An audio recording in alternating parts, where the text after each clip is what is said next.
नमस्कार दोस्तों, स्वागत है आप सभी का हमारे चैनल इको दीक्षा में।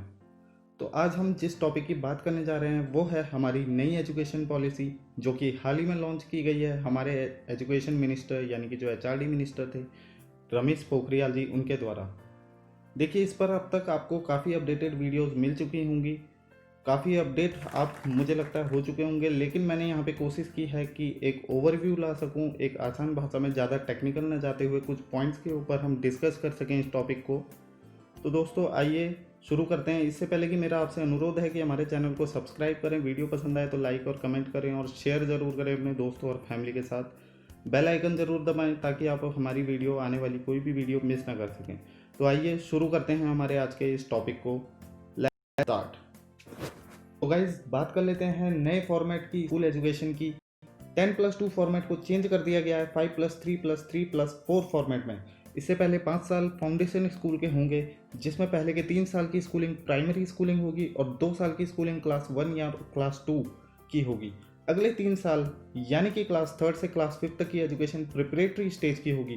क्लास 6 से 8 तक की पढ़ाई मिडिल स्टेज की कैटेगरी में आएगी और आखिर के 4 साल यानी कि क्लास 9 से क्लास 12 तक की पढ़ाई सेकेंडरी एजुकेशन के अंदर आएगी। देखिए, अब अगले पॉइंट पे आते हैं। स्टूडेंट्स अब पूरी तरह फ्री होंगे अपनी स्ट्रीम को चूज़ करने के लिए।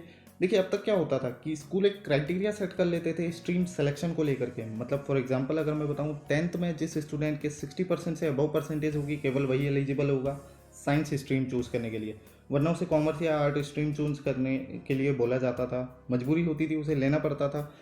यानी कि आपको पढ़ने का तो अधिकार था, लेकिन आप क्या पढ़ना चाहते हैं इसका आपको अधिकार नहीं था। ये डिसाइड करता था आपका स्कूल आपके लिए, और आपके मार्क्स डिसाइड करते थे कि आपका करियर किस स्ट्रीम में होने वाला है, जिसमें आपका चाहे इंटरेस्ट हो चाहे ना हो। लेकिन ये नई एजुकेशन पॉलिसी इंश्योर करती है कि आपके मार्क्स कितने भी हों, आप स्ट्रीम चूज करने के लिए पूरी तरह फ्री हैं, जिसमें भी आप इंटरेस्टेड हों।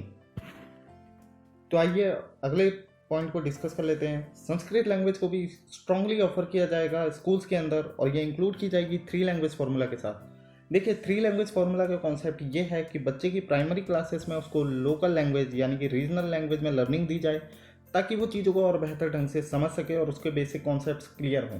जबकि बच्चे की सेकेंडरी क्लासेस के दौरान फोकस किया जाएगा उसकी फॉरेन लैंग्वेज में लर्निंग की। जबकि बच्चा जो स्किल्ड और मल्टीलिंग्विस्टिक हो और उसे आगे अपने करियर में compete करने में आसानी हो, 3 लैंग्वेज फार्मूला कंपलसरी होगा। 3 में से 2 लैंग्वेज इंडिया बेस्ड हों। ये 3 लैंग्वेज फार्मूला फॉलो करना होगा सभी स्कूल्स को, फिर चाहे वो प्राइवेट स्कूल्स हों या फिर गवर्नमेंट स्कूल्स हों। इंटर्नशिप कराई जाएंगी क्लास 6 से ही स्कूल के अंदर स्टूडेंट्स को। इंटर्नशिप 10 दिन की होगी, जो कि स्टूडेंट की प्रैक्टिकल नॉलेज को और ज़्यादा स्ट्रॉन्ग करेगी। कोडिंग जैसी चीज़ें भी क्लास 6 से ही बच्चों को पढ़ाना शुरू कर दिया जाए। अगले पॉइंट पे आते हैं। एजुकेशन पूरी तरह बेस्ड होगा वोकेशनल स्किल्स पे। देखिए, इस वक्त बहुत ज़्यादा ग्लोबली डिमांड है स्किल्ड पर्सन्स की, और इसी को ध्यान में रखते हुए नई एजुकेशन पॉलिसी को भी डिज़ाइन किया गया है।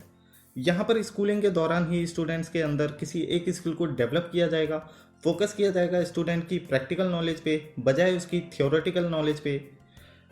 स्टूडेंट्स की पूरी चॉइस दी जाएगी स्टूडेंट्स को यहाँ पर किसी एक स्किल कोर्स को ऑप्ट करने के लिए। देखिए, यहाँ पे स्कूल करिकुलम पूरी तरह बेस्ड होगा कोर कॉन्सेप्ट्स पे। सिलेबस की कॉम्प्लेक्सिटी को यहाँ पर कम किया जाएगा, बेसिक लर्निंग के ऊपर फोकस किया जाएगा। देखिए, आज के सिलेबस में कई टॉपिक्स को एडवांस लेवल पे शुरुआत की जाती है, जिससे कि स्टूडेंट्स के बेसिक कॉन्सेप्ट्स क्लियर नहीं हो पाते हैं और वो चीज़ों को रटना शुरू कर देते हैं। तो अब ये जो नई एजुकेशन पॉलिसी है उसका फोकस है स्टूडेंट्स के कोर कॉन्सेप्ट्स के ऊपर फोकस करने के लिए। स्टूडेंट्स के ऊपर जैसे कि फिजिकल एजुकेशन और आर्ट एंड क्राफ्ट जैसे सब्जेक्ट्स भी अवेलेबल होंगे, जिससे कि सब्जेक्ट की चॉइस भी बढ़ेगी यहाँ पे स्टूडेंट्स के लिए। तो अब बात कर लेते हैं कुछ हायर एजुकेशन की। देखिए, बहुत सारे एंट्री और एग्जिट सिस्टम यहाँ पे क्रिएट किए गए हैं नए एजुकेशन सिस्टम के अंदर। जो अंडर ग्रेजुएशन डिग्रीज थी यानी कि जो बैचलर डिग्रीज थी, बेसिकली 3 से 4 साल की होती हैं, और अगर आप इन कोर्सेज को बीच में ही ड्रॉप कर लेते हैं तो आप वापस 0 पर आ जाते हैं। नई पॉलिसी के अंदर जो बैचलर कोर्सेज हैं, सपोज आप 1 साल के बाद भी छोड़ देते हैं तो आपकी मेहनत बेकार नहीं जाएगी, आपको इसके लिए सर्टिफिकेट दे दिया जाएगा। और अगर वही कोर्स आप 2 साल में छोड़ते हैं तो इसके लिए आपको डिप्लोमा मिलता है, और अगर आप 3 साल में छोड़ते हैं तो उसके लिए डिग्री, और 4 साल में डिग्री विद रिसर्च। अगर आपके पास डिग्री विद रिसर्च है तो उसी का पीजी प्रोग्राम आपके लिए 1 साल का हो जाएगा, जो कि लगभग 2 साल का होता है अभी भी कई कोर्सेज के अंदर। पॉइंट पे बात कर लेते हैं। देखिए, आप चाहे किसी भी यूनिवर्सिटी, कॉलेज, इंस्टीट्यूट में एडमिशन लेना चाहते हो, आपको एक ही एंट्रेंस एग्ज़ाम देना होगा। जबकि पहले क्या होता था कि यूनिवर्सिटी का अपना पैटर्न होता था या अपने एंट्रेंस एग्ज़ाम्स होते थे।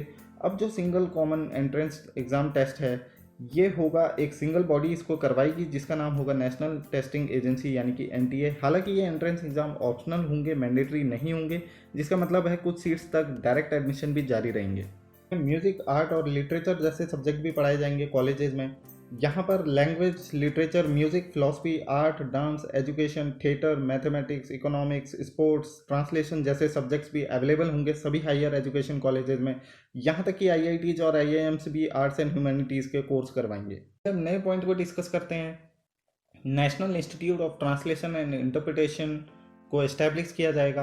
देखिए, इस नई एजुकेशन पॉलिसी का एक बहुत बड़ा फोकस है लैंग्वेज एजुकेशन के ऊपर। सरकार चाहती है इंडिया एक ग्लोबल एजुकेशन हब बने और यहाँ का एजुकेशन सिस्टम स्किल्ड वर्कर्स तैयार करे पूरे वर्ल्ड वाइड। और इसलिए लैंग्वेज एजुकेशन पर फोकस करते हुए सरकार national institute of translation and interpretation का भी गठन करने जा रही है, जो कि फ्रेंच, इटालियन, जापानीज़ और भी बहुत सी लैंग्वेज में कोर्सेस अवेलेबल करवाएगा। हालांकि पहले ड्राफ्ट में चाइनीज़ लैंग्वेज को भी इंक्लूड किया गया था, लेकिन चाइनीज़ लैंग्वेज को इससे हटा दिया गया। भारत और चीन टेंशन्स के चलते में जो कुछ भी हुआ उसके बाद इसे हटा दिया गया था।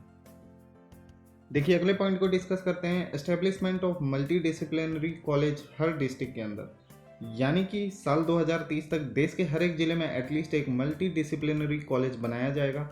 देखिए, ये कॉलेज वो कॉलेज होते हैं जो कि एक बड़ी वैरायटी ऑफ कोर्सेज ऑफर करते हैं। आपने ऐसे इंस्टीट्यूट देखे होंगे जो बहुत से medical courses, engineering courses, management courses और लॉ कोर्सेज, ये सभी तरह के कोर्सेज ऑफर करते हैं। ऐसे ही कॉलेजेस स्थापित किए जाएंगे देश के हर जिले के अंदर, जिससे कि अल्टीमेटली एजुकेशन सीट्स को बढ़ावा मिलेगा हमारे देश के अंदर। India to allow foreign colleges campus in India. जी हाँ, दुनिया भर के टॉप 100 कॉलेजेस को सरकार अलाउ करेगी अपना कैंपस इंडिया में सेटअप करने को। जो स्टूडेंट्स अब्रॉड जाया करते थे हायर एजुकेशन के लिए, वो अब भारत में रहकर ही इन कॉलेजेस में पढ़कर क्वालिटी लर्निंग ले सकेंगे।